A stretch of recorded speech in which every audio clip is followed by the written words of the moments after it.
اپنی آنکھوں سے ملاحظہ کریں گے کہ ہر تنظیم کو جتنی چیزوں کی ضرورت ہوتی ہے وہ ساری چیزیں اس سفر میں آپ کو نظر آئیں گی.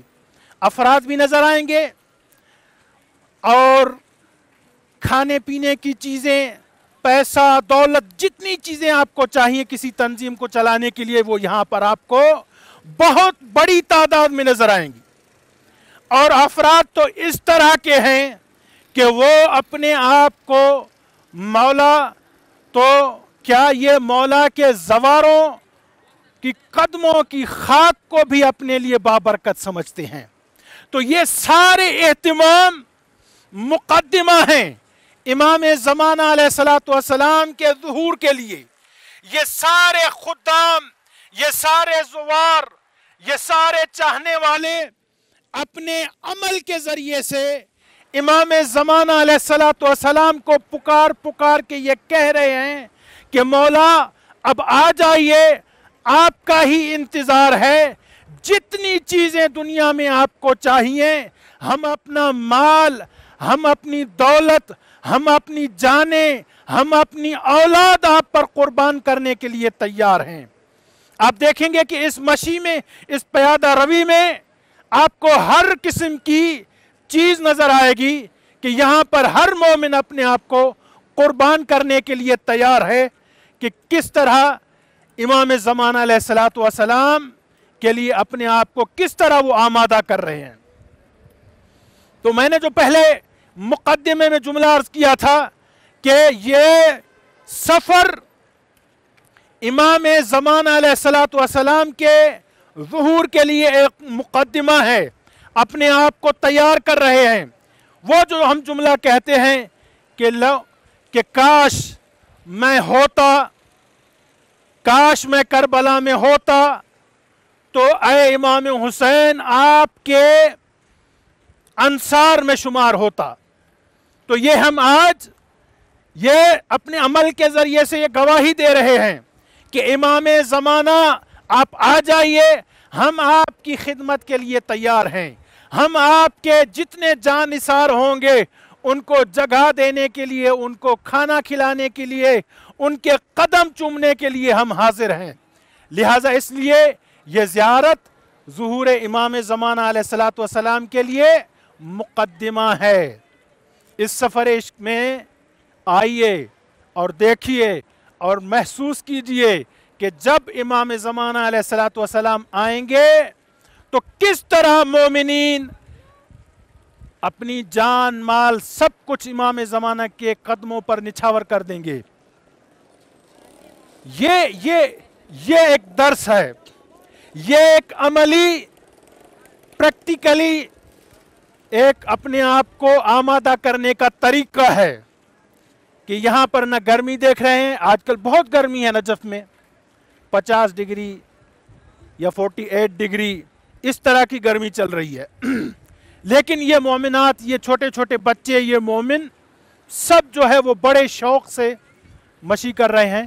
اس لیے میں عرض کر رہا ہوں کہ جتنے مومنین زیارت پہ آ چکے ہیں یا آئیں گے آئندہ دنوں میں، آئندہ سالوں میں، ان کے لیے ضروری ہے کہ وہ متوجہ ہوں اور اس پروگرام کو دیکھیں، اس پیغام کو سمجھیں اور اپنے احباب تک اس کو پہنچائیں کہ جب آپ مشی پہ جا رہے ہیں تو آپ کو کن چیزوں کو ملحوظ خاطر رکھنا چاہیے کہ اس طرح نہ ہو جائے کہ آپ کی یہ مشی اس طرح جو ہے وہ باتیں، دنیا کی باتیں کرنے میں گزر جائے، یہ ایام ایسے آپ کے ایسے ہی نکل جائیں. نہیں میرے دوستو، ان ایام کو معرفت امام زمانہ کے لیے وقف کریں اور ظہور امام زمانہ علیہ السلام کے لیے مقدمہ فراہم کریں. ان دنوں میں اپنے آپ کو عبادت کے حوالے سے، اپنے آپ کو جانی حوالے سے، اپنے آپ کو مالی حوالے سے، ہر حوالے سے تیار رکھیں کہ جب امام زمانہ آئیں گے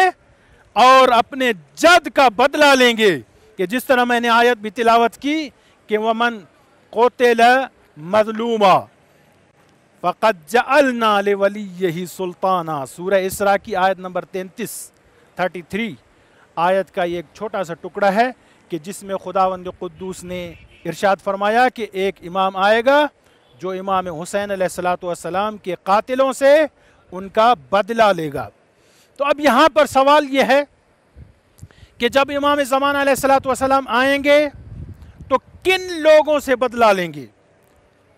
وہ تو مر چکے، کچھ کو جناب مختار ثقفی نے اس دنیا میں ہی قتل کر دیا، واصل جہنم کر دیا۔ اب کن لوگوں سے امام زمانہ علیہ الصلوۃ والسلام آ کے بدلہ لیں گے؟ تو یہ سوال ہوا ہے امام رضا علیہ الصلوۃ والسلام سے، والی مشہد، ہمارے 8ویں امام سے۔ راوی روایت کرتے ہیں کہ میں نے امام رضا علیہ الصلوۃ والسلام سے سوال کیا کہ اے مولا، اے ہمارے آقا، اے ہمارے 8ویں امام، ہمیں بتائیے کہ امام صادق علیہ الصلوۃ والسلام سے ایک روایت آئی ہے کہ جب امام زمانہ آئیں گے تو امام حسین علیہ الصلوۃ والسلام کے قاتلوں سے بدلہ لیں گے، تو یہ کیا صحیح روایت ہے؟ تو امام رضا علیہ الصلوۃ والسلام فرماتے ہیں اے کذالک، کہ ہاں اسی طرح ہی ہے جس طرح امام جعفر صادق علیہ الصلوۃ والسلام نے ارشاد فرمایا ہے، بالکل اسی طرح ہی ہوگا۔ تو پھر آگے راوی روایت کرتے ہیں کہ میں نے سوال کیا مولا کہ قرآن کی آیت ہے وَلَا تَزِرُ، یہ جو آیت ہے کہ وَلَا تَزِرُ وَازِرَةٌ وِزْرَ أُخْرَى، کہ کوئی ایک دوسرے کا وزن، اس کے گناہوں کا وزن نہیں اٹھائے گا، جس نے جو گناہ کیا ہے اس کو اس کی سزا ملے گی۔ تو امام نے فرمایا بالکل صحیح ہے، اللہ تبارک و تعالیٰ کا قرآن، ان کا کلام بالکل ٹھیک ہے۔ تو مولا یہ فرمائیے کہ یہ کیسے آپ فرما رہے ہیں کہ جب آئیں گے تو بدلہ لیں گے، جبکہ کچھ کو حضرت مختار ثقفی نے واصل جہنم کر دیا دنیا میں، تو کس سے بدلہ لیں گے؟ کچھ کو واصل جہنم مختار نے کیا، کچھ کو زمانے نے ختم کر دیا، ان کا نام لینے والا کوئی نہیں ہے، مولا کس سے بدلہ لیں گے؟ امام زمانہ علیہ السلام جب آئیں گے تو کس سے بدلہ لیں گے؟ اب امام رضا علیہ الصلوۃ والسلام فرماتے ہیں کہ اللہ تبارک و تعالیٰ کا قول بھی صحیح ہے کہ ایک دوسرے کے گناہ کا ذمہ دار نہیں ہے، اور وہ جو روایت ہے امام صادق علیہ الصلوۃ والسلام کی وہ بھی ٹھیک ہے۔ اس نے کہا مولا یہ کیسے ہو سکتا ہے؟ مولا نے کہا کہ یہ اس طرح ہے کہ جن لوگوں نے امام حسین علیہ الصلوۃ والسلام کو شہید کیا ان کی اولادوں نے فخر کیا، مباحہ، اور اپنے اندر ایک خوشی محسوس کی اور خوش ہوئے، لوگوں کو بتایا کہ ہم وہ ہیں کہ جن کے آباء و اجداد نے امام حسین کو قتل کیا تھا۔ اب امام رضا علیہ الصلوۃ والسلام کی ایک روایت ہے، میں چاہتا ہوں کہ اس روایت کے الفاظ آپ کے سامنے تلاوت کروں تاکہ ایک مولا کی روایت آپ تک پہنچ جائے۔ امام سے سوال کیا، جیسے میں نے عرض کیا کہ کسی نے سوال کیا امام رضا علیہ الصلوۃ والسلام سے کہ امام صادق علیہ السلام نے اس طرح فرمایا ہے، مولا نے کہا اسی طرح فرمایا۔ پھر سوال ہوا کہ یہ جو آیت آئی ہے وَلَا تَزِرُ وَازِرَةٌ وِزْرَ أُخْرَى، مولا نے کہا یہ بھی ٹھیک ہے۔ تو پھر راوی نے کہا کہ مولا پھر کس سے مولا بدلہ لیں گے؟ امام زمانہ علیہ الصلوۃ والسلام کس سے بدلہ لیں گے؟ تو امام رضا علیہ الصلوۃ والسلام فرماتے ہیں ذراری قتلت الحسین، امام حسین علیہ الصلوۃ والسلام کے قاتلوں کی اولادوں سے، ان کی جتنی ذریت گزری ہوگی دنیا میں ان سے بدلہ لیں گے۔ مولا کیوں؟ امام فرماتے ہیں کہ یرضون افعال آبائہم، کہ یہ لوگ اپنے آباء و اجداد کے اس قبیح فعل پر، قتل امام حسین پر راضی رہے، اس لیے حق یہ ہے کہ ان کو بھی ان کے آباء و اجداد کے ساتھ واصل جہنم کیا جائے۔ وَيَفْتَخِرُونَ بِهَا، پھر مولا فرماتے ہیں من رضی شیئا کان کمن اطاہ، امام رضا علیہ الصلوۃ والسلام فرماتے ہیں کہ جو جس کام میں راضی ہو وہ اس میں شامل ہوتا ہے، لہٰذا امام زمان علیہ الصلوۃ والسلام آئیں گے اور اپنے جد کا بدلہ لیں گے۔ ہم دعا کرتے ہیں کہ ہمیں خداوند قدوس امام کے انصار میں شمار فرمائے اور اس زیارت میں بھی ہمیں شریک ہونے کی توفیق نصیب فرمائے۔ اللهم صل على محمد وآل محمد وعجل فرجهم والعن عدوهم.